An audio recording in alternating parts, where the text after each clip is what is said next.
আসসালামু আলাইকুম প্রিয় দর্শক। আজকের রেসিপি ইনস্ট্যান্ট ফুড কিভাবে তৈরি করে নাস্তা তৈরি করা যায়।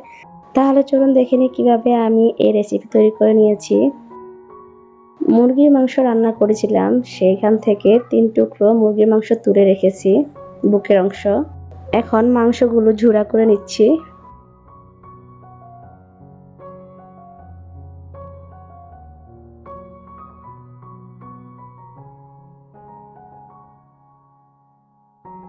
এই মাংসের সাথে দিয়ে দিচ্ছি পেঁয়াজ কুচি, একটি কাঁচামরিচ কুচি, ধনিয়া পাতা কুচি,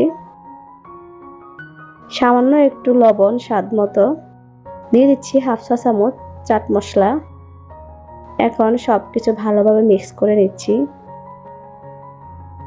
ঝটফট ফুড তৈরি করা হয়ে গেছে।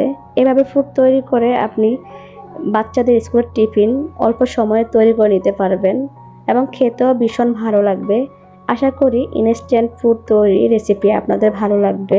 এই পুর দিয়ে আমি এই বনগুলো তৈরি করে নিয়েছি। এই বনের রেসিপি পরে আমি শেয়ার করব। সবাই ভালো থাকবেন। আল্লাহ হাফেজ।